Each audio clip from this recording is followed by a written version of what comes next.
Olá pessoal, bem-vindo ao curso de Dinâmica 2. Nesse curso nós vamos abordar os movimentos circulares, a dinâmica dos movimentos circulares. E para começar a aula eu quero fazer uma revisão rápida sobre a primeira lei de Newton, que é a lei que vai nos fundamentar e entender o curso inteiro, ok? Então vamos lá, a primeira lei de Newton ela pode ser resumida da seguinte forma, se vocês se lembram lá do curso de Dinâmica 1, ou se vocês já estudaram ela diz que quando a resultante é igual a zero, duas coisas podem acontecer. Ou o corpo pode ficar em repouso, ou o corpo pode ficar em movimento retilíneo e uniforme. Essas duas circunstâncias acontecem sempre quando a resultante é igual a zero, ok? Se você reparar, em ambos os casos, nós podemos dizer que o vetor velocidade ele é constante. Reparem que eu estou falando um pouquinho sobre vetor velocidade. Por que eu estou falando sobre vetor velocidade? No curso de Dinâmica 1, eu não lembro de citar isso.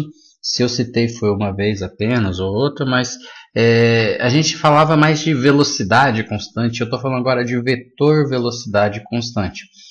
Porque a velocidade é uma grandeza vetorial. Toda grandeza vetorial tem três características: intensidade, direção e sentido. Quando eu falo a velocidade é constante, se eu estou me referindo ao valor da velocidade constante, isso não significa que o movimento ele vai ter uma resultante nula. Por quê?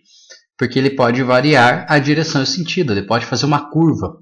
E a resultante só é zero no movimento retilíneo uniforme. Então, para que seja um movimento retilíneo uniforme, ou para que seja repouso, não só o valor da velocidade tem que ser constante, como a direção e o sentido também. E quem caracteriza essas três componentes, quem tem essas três características, é o vetor. O vetor velocidade, então, tem que ser constante. Não pode variar nem a intensidade, não pode variar nem a direção e não pode variar nem o sentido. Quando um desses três variam, significa que nós vamos ter uma resultante diferente de zero, certo? E aí a gente entra agora em dois tipos de aceleração. O primeiro tipo de aceleração pode ser escrito como aceleração tangencial. Aceleração tangencial. A aceleração tangencial é a aceleração que é responsável por variar o valor da velocidade, que é aquela formulazinha que vocês aprenderam. A aceleração é igual a ΔV sobre ΔT, certo? Reparem que essa fórmula é conhecida de vocês lá da cinemática, e o ΔV não tem notação vetorial aqui.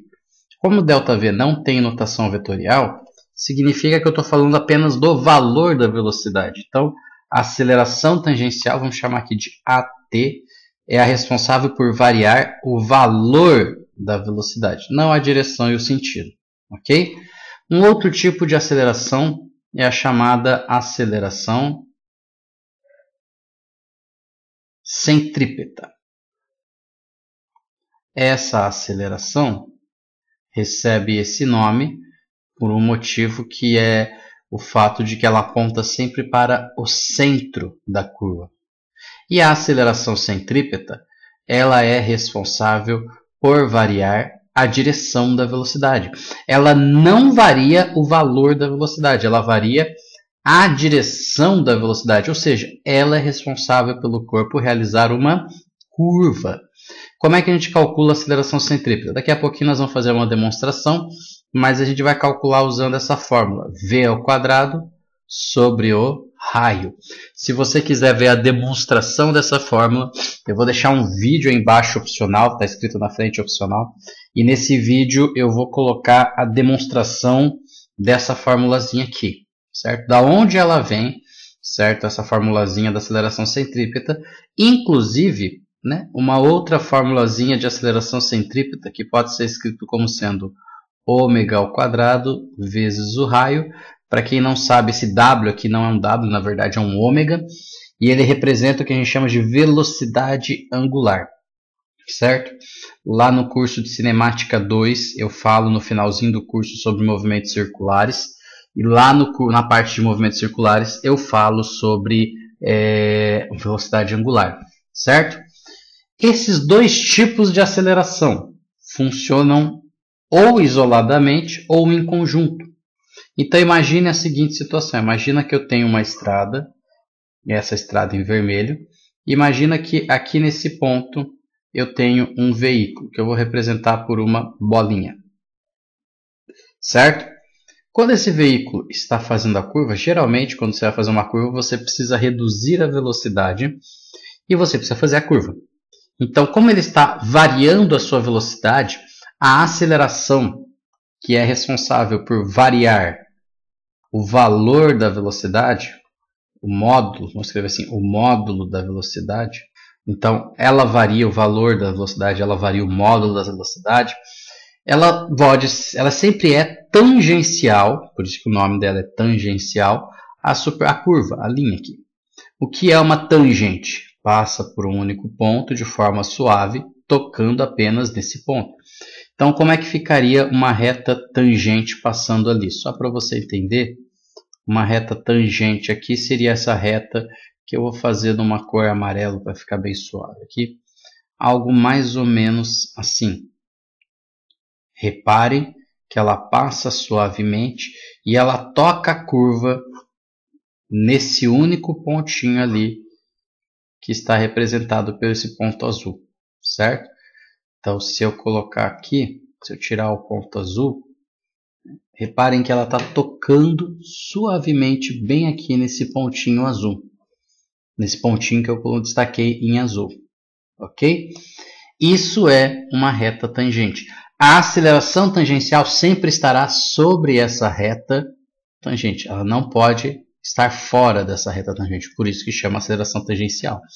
E ela tem duas opções. Ela pode ser para esse lado ou ela pode ser para esse lado. Se ela for para frente, né, vamos supor que a velocidade do corpo, vamos por um vetor representando a velocidade do corpo, em verde aqui. Então o corpo está vindo nessa direção. Então, a velocidade também é sempre tangencial, certo? Ela nunca é fora da tangente, ela sempre é tangencial. Então, a velocidade do corpo está nessa direção e nesse sentido representado pela setinha verde, certo? Se a aceleração tangencial tiver o mesmo sentido, ou seja, estiver para o mesmo lado, significa que o corpo está ganhando velocidade. Se a aceleração tangencial estiver para o sentido oposto, significa que o corpo está perdendo velocidade. Então, mesmo sentido, o corpo ganha velocidade. Sentido oposto, o corpo perde velocidade. Como eu disse no meu caso, ele está diminuindo a velocidade, está freando, então o sentido vai ser oposto. Ok? Agora, tem alguma... Vamos só escrever aqui, né? AT, aceleração tangencial. Lembrando da notaçãozinha de vetor aqui em cima, né? E vamos colocar aqui que isso aqui é a velocidade. Agora, lembra que ele vai fazer essa curva. E essa curva, ela não é uma circunferência. Obviamente, você percebe nitidamente que essa curva não é uma circunferência. Porém, a gente poderia aproximar ela para um pedaço. Esse aqui poderia ser um pedaço de uma circunferência. Se eu pensar aqui, vamos pensar uma circunferência que poderia servir de aproximação aqui. Seria essa circunferência aqui, ó. Reparem só. Deixa eu só tentar ajustar. Isso não está uma circunferência, ok? Só vou tentar dar o ajuste aqui, ó. Reparem, nesse pedaço aqui, a curva que ele está fazendo se encaixa perfeitamente com essa circunferência que eu acabei de desenhar. Lógico, como eu disse, a curva não é constante, né? Ela não é uma circunferência. Então, cada ponto dessas seria uma circunferência diferente, certo? Se fosse, por exemplo, aqui, vamos supor aqui, ó. Vamos supor se fosse aqui. a circunferência ficaria um pouco mais suave, suavizada, né? Seria um pouco menor o raio dela, algo mais ou menos assim. Reparou aí? É lógico que eu fiz o desenho à mão, né? Então, ó, mas repare que coincide bastante aqui, tá vendo? Ó? Coincide bastante. Então, cada ponto do que o corpo posiciona-se, a gente pode aproximar, se fosse aqui, ó, nesse ponto que eu vou fazer aqui, nesse pontinho aqui, eu poderia colocar a minha circunferência aqui, né, e ir tentando ajustar ela para ela se encaixar o mais perfeitamente que eu puder ali, certo? Então, nesse caso, ficaria uma circunferência menorzinha, como essa daqui que eu vou tentar ajustar aqui o máximo. Olhem lá. Reparou? Ó, como passa bem certinho, né? Lógico que ainda seria um pouquinho menor, na verdade, né? Seria mais fechadinho aqui ainda. Olha só, se ajustou bem, legal. Então, dependendo de onde o corpo estiver, da curva, vai existir uma circunferência associada a esse ponto, que é como se o corpo estivesse girando, fazendo a curva, nessa circunferência, certo? E aí a gente vai ter, então, uma aceleração centrípeta. E essa aceleração centrípeta aponta sempre para o centro da circunferência. Então vamos voltar para a circunferência inicial que nós tínhamos, essa daí que está agora na tela. Reparem que essa circunferência possui um centro, né? O centro dela está mais ou menos aqui assim. Então, apontando para o centro dessa circunferência, vai existir uma aceleração, chamada de aceleração centrípeta, que eu vou fazer de azul.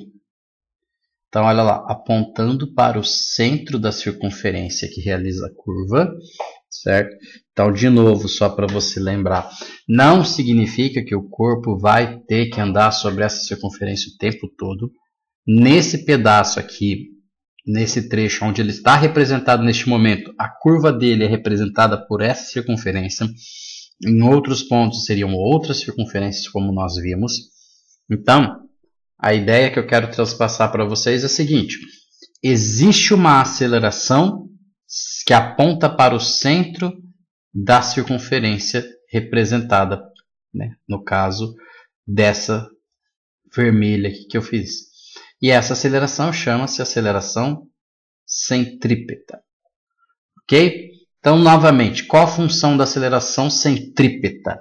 A tangencial serve para variar o módulo da velocidade. A centrípeta, ela vai variar a direção. Vamos escrever aqui. Vai variar a direção da velocidade. Ou seja, é ela quem vai realizar curvas. Certo?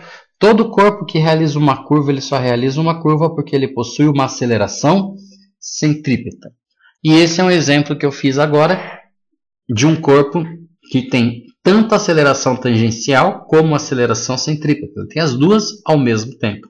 Certo? Então elas não precisam aparecer isoladamente, elas podem aparecer em conjunto. Porém, uma vai variar o módulo da velocidade, a outra vai variar a direção da velocidade. A soma vetorial dessas duas acelerações vai dar o que a gente chama de aceleração resultante, que eu vou desenhar aqui de verde, não, verde já foi, de preto. Né? A soma vetorial dessas duas acelerações vai dar uma aceleração mais ou menos para cá, que é o que a gente chama de aceleração resultante ou apenas A. Certo? Então, essa aceleração resultante é a soma vetorial da aceleração tangencial mais a aceleração centrípeta. Como esses dois vetores, o AT e o ACP, estão sempre perpendicularmente, eu posso dizer que a aceleração resultante ao quadrado é igual à aceleração tangencial ao quadrado mais a aceleração centrípeta ao quadrado, que é o teorema de Pitágoras. Como eles estão sempre em 90 graus, né? Uma é tangente à outra para o centro, então tem que ser 90 graus. Então significa que o Teorema de Pitágoras é válido entre eles. Ok? Esse é o primeiro ponto que você tem a levar em consideração quando você fala de movimento circular e dinâmica de movimento circular.